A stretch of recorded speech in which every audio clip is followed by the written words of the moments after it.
നമ്മളുടെ എല്ലാം ലൈഫിലൂടെ കോളേജിലും സ്കൂളിലും ഒക്കെ ആയിട്ട് ഒരുപാട് ഫ്രണ്ട്സ് കടന്നു പോയിട്ടുണ്ടാവും. പക്ഷേ ഒരു ലേറ്റ് 20s ഒക്കെ ആകുമ്പം വളരെ കുറച്ച് ഫ്രണ്ട്സ് മാത്രമേ നമ്മുടെ കൂടെ ഉണ്ടാവുള്ളൂ. പക്ഷെ അത് വെറും ഫ്രണ്ട്സ് ആയിരിക്കില്ല, ഫ്രണ്ട്സ് ഹു ബിക്കെയിം ഫാമിലി. ഞങ്ങൾക്കുണ്ട് അങ്ങനെ കുറച്ച് ഫ്രണ്ട്സ്. അങ്ങനെ ഒരു ഫ്രണ്ടിൻ്റെ കൂടെ ഞങ്ങൾ പോയ ഒരു ട്രിപ്പിൻ്റെ കഥയാണ് ഈ ഒരു വ്ലോഗ്.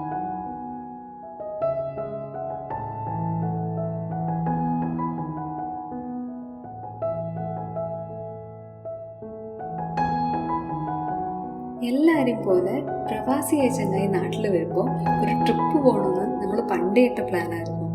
ഒരുപാട് പ്ലേസസ് കൺസിഡർ ചെയ്തെങ്കിലും കേരളത്തിൻ്റെ പച്ചപ്പും ഹരിതാപവും എല്ലാം വേണ്ടുവോളമുള്ള നമ്മൾ പാലക്കാടേക്ക് തന്നെ പോകാമെന്ന് വിചാരിച്ചു. ഞങ്ങളുടെ സമയപരിധി കാരണം ഞങ്ങളൊരു സിമ്പിൾ 1 day ട്രിപ്പാണ് പ്ലാൻ ചെയ്തത്. നമ്മളുടെ ഫസ്റ്റ് ഡെസ്റ്റിനേഷൻ കൊല്ലങ്കോടായിരുന്നു. പാലക്കാടിൻ്റെ ഭംഗി നമുക്ക് ശരിക്കും ആസ്വദിക്കാൻ പറ്റിയ ലൊക്കേഷനാണ് കൊല്ലങ്കോട്. സൺറൈസ് ടൈം ആകുമ്പോഴത്തേക്ക് കൊല്ലങ്കോട് എത്തുക, നേരത്തെ ഉറങ്ങുക, നേരത്തെ എഴുന്നേൽക്കുക, നേരത്തെ പോവുക, ഇതായിരുന്നു നമ്മളുടെ പ്ലാൻ. നേരം വൈകിയെന്ന് മാത്രമല്ല, മഴ കൂടി ആയപ്പോൾ നമ്മളുടെ പ്ലാനെല്ലാം മൊത്തത്തിൽ തെറ്റി.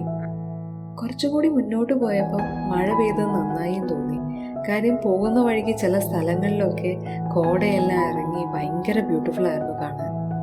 ഞങ്ങൾ പാലക്കാട് എത്തിയപ്പോഴത്തേക്ക് അത്യാവശ്യം ലേറ്റായി. പിന്നെ സാറ്റർഡേ ആയതുകൊണ്ട് കൊല്ലങ്കോട് വ്യൂ പോയിന്റിലെല്ലാം അത്യാവശ്യം നല്ല തിരക്ക് കാണുമെന്ന് അറിയാമായിരുന്നു. കൊല്ലങ്കോട് എത്തിയപ്പോഴത്തേക്ക് അത്യാവശ്യം വിശക്കാൻ തുടങ്ങി. പിന്നെ എന്തായാലും ലേറ്റായി, അപ്പോൾ ഫസ്റ്റ് തിങ് ഈസ് ഫുഡ്. ഒരു സ്ഥലത്ത് പോകുമ്പോൾ അവിടുത്തെ പ്രധാന ഫുഡ് സ്പോട്ടൊക്കെ തിരഞ്ഞു പിടിച്ച് കണ്ടുപിടിക്കൽ എൻ്റെ ഒരു ഹോബിയാണ്. ചെല്ലഞ്ചേട്ടൻ്റെ ചായക്കട, അയ്യപ്പേട്ടൻ്റെ കട, അങ്ങനെ കുറച്ച് സ്ഥലങ്ങൾ ഞാൻ നോട്ട് ചെയ്ത് വെച്ചിട്ടുണ്ടായിരുന്നു. ചെല്ലഞ്ചേട്ടൻ്റെ ചായക്കടയിൽ ഞങ്ങൾ പോയി. പക്ഷേ അവിടെ ഞങ്ങൾ കുറച്ച് നേരത്തെയായിരുന്നു, ഫുഡൊക്കെ ആവുന്നേ ഉണ്ടായിരുന്നുള്ളൂ. അതുകൊണ്ട് നെക്സ്റ്റ് ഓപ്ഷനായ അയ്യപ്പൻ ചേട്ടൻ്റെ ചായക്കടയ്ക്ക് പോകാമെന്ന് ചോദിച്ചു. അയ്യപ്പൻ ചേട്ടൻ്റെ ചായക്കടയെന്ന് പറ്റി നിങ്ങളെല്ലാം കേട്ടിട്ടുണ്ടാവും. നമ്മൾ ഹൃദയ മൂവിയിൽ അവർ ബൺ പൊറോട്ട കഴിക്കാൻ പോകുന്ന ഒരു പ്ലേസ് ഇല്ലേ, ആ പ്ലേസ് തന്നെ. ചെല്ലഞ്ചേട്ടൻ്റെ ചായക്കടയിൽ നിന്ന് അയ്യപ്പേട്ടൻ്റെ കടയിലേക്ക് അധികം ദൂരം ഉണ്ടായിരുന്നില്ല. പക്ഷേ ആ യാത്രയായിരുന്നു ഞങ്ങൾക്ക് കിട്ടിയ ഫസ്റ്റ് സർപ്രൈസ്. കാരണം ഗ്രാമീണ ഭംഗി എന്നൊക്കെ പറഞ്ഞാൽ കുറച്ച് തമിഴ്നാട് ടച്ചും ഒക്കെ ആയിട്ട് നല്ല ബ്യൂട്ടിഫുൾ ആയിട്ടുള്ള വഴികളായിരുന്നു ആ വഴികളെല്ലാം. സത്യം പറഞ്ഞാൽ ആ ഷോർട്ട് യാത്രയിൽ തന്നെ ഞങ്ങളുടെ എല്ലാം മനസ്സ് നിറഞ്ഞു. അങ്ങനെ നമ്മൾ അയ്യപ്പേട്ടൻ്റെ കടയിലെത്തി ഭക്ഷണമൊക്കെ കഴിച്ച് നമ്മളുടെ യാത്ര തുടർന്നു. നല്ല ഭക്ഷണമായിരുന്നു. ചങ്ങായി പറഞ്ഞത് ചങ്ങായി കുറേ കാലത്തിന് ശേഷം കഴിച്ച നല്ല ബെസ്റ്റ് ഊത്തപ്പായിരുന്നു എന്നായിരുന്നു. അങ്ങനെ നമ്മൾ ഒരു 10 മണിയാകുമ്പോഴത്തേക്ക് കൊല്ലങ്കോട് താമരപ്പാടം എത്തി. കൊല്ലങ്കോടിൻ്റെ ഭംഗി ഞാൻ പറഞ്ഞു തരേണ്ട ആവശ്യമില്ലല്ലോ, ബ്യൂട്ടിഫുൾ ആയിരുന്നു.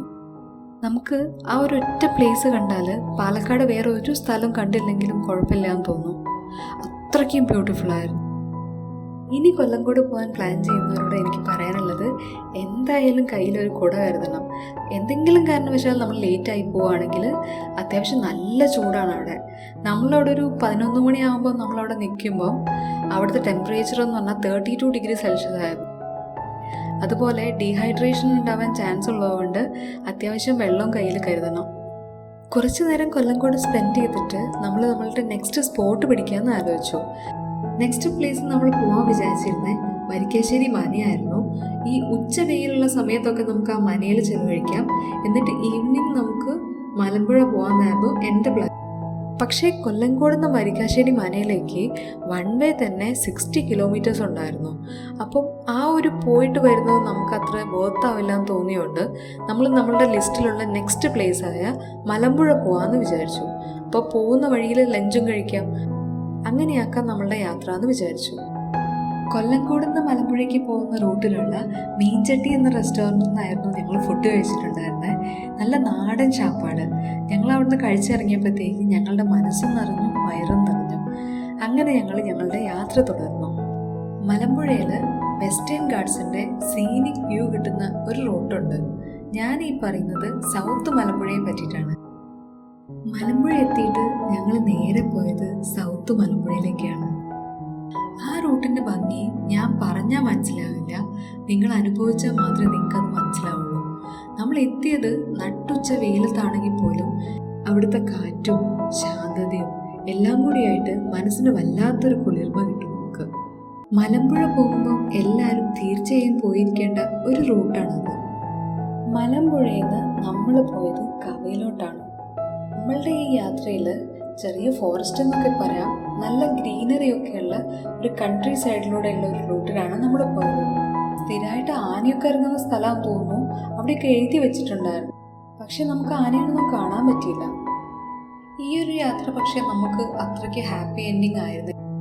കാര്യം പോകുന്ന റൂട്ടിൽ നമുക്കധികം റേഞ്ചൊന്നും കിട്ടുന്നുണ്ടായില്ല. അതേപോലെ ഗൂഗിൾ മാപ്പിൽ ഞങ്ങൾക്ക് സ്ഥലത്തിൻ്റെ കാര്യത്തിൽ കുറച്ച് കൺഫ്യൂഷൻസ് ഉണ്ടായിരുന്നു. അങ്ങനെ ഞങ്ങൾ അവസാനം എത്തപ്പെട്ടത് കവയുടെ ഈസ്റ്റ് സൈഡിലായിരുന്നു. പക്ഷെ അവിടെ നമുക്ക് എൻജോയ് ചെയ്യാനുള്ള വ്യൂസും കാര്യങ്ങളൊക്കെ ഉണ്ടായിരുന്നു. ആ ഡേയിലെ ഒറ്റ വെയിൽ മിസ്സാക്കാത്തതുകൊണ്ട് നമുക്ക് ഈവനിങ് ആയപ്പോഴത്തേക്ക് അധികം എനർജി ഒന്നും ഉണ്ടായില്ല. അതുകൊണ്ട് തന്നെ ഈ വീഡിയോസിലൊക്കെ കാണുന്ന കവ വ്യൂ പോയിന്റിലോട്ട് അവിടുന്ന് പോകണ്ടെന്ന് ഞങ്ങൾ തീരുമാനിച്ചു. അവിടെ തന്നെ ഞങ്ങൾ കുറച്ച് സമയം സ്പെൻഡ് ചെയ്തു. ശനിയാഴ്ച ആയതുകൊണ്ട് തന്നെ തിരിച്ചു പോകുമ്പം ഒരു ബ്ലോക്കൊക്കെ കിട്ടാൻ ചാൻസ് ഉണ്ടെന്ന് ഓർത്തപ്പം ഒരു ഫുഡ് സ്പോട്ടും കൂടി എക്സ്പ്ലോർ ചെയ്തിട്ട് നമുക്ക് വീട് പിടിക്കാമെന്ന് നമ്മൾ ആലോചിച്ചു. ഓൺ ദ വേ തൃശ്ശൂരുള്ള ബർഗർ ജംഗ്ഷനിലായിരുന്നു നമ്മൾ കയറിയിട്ടുണ്ടായിരുന്നത്. ആസ് യൂഷ്വൽ ബർഗറൊക്കെ അടിപൊളിയായിരുന്നു. തിരിച്ചു വരുമ്പോൾ ചെറിയ ബ്ലോക്കൊക്കെ കിട്ടിയെങ്കിലും പറഞ്ഞാലും തീരാത്ത പഴയ കോളേജ് കഥകളും ബാക്കി വിശേഷങ്ങളും ഒക്കെ പറഞ്ഞ് ഞങ്ങൾ അധികം വൈകാതെ തന്നെ വീടെത്തി. ഒരുപാട് സ്ഥലങ്ങളൊന്നും എക്സ്പ്ലോർ ചെയ്തില്ലെങ്കിലും ഈ കുഞ്ഞു ട്രിപ്പ് ഞങ്ങളുടെ ലൈഫിൽ ഞങ്ങൾക്ക് എന്നും ഓർക്കാൻ പറ്റിയ ഒരു നല്ല മെമ്മറിയാണ്. അപ്പോൾ അടുത്ത യാത്രയിൽ കാണാം.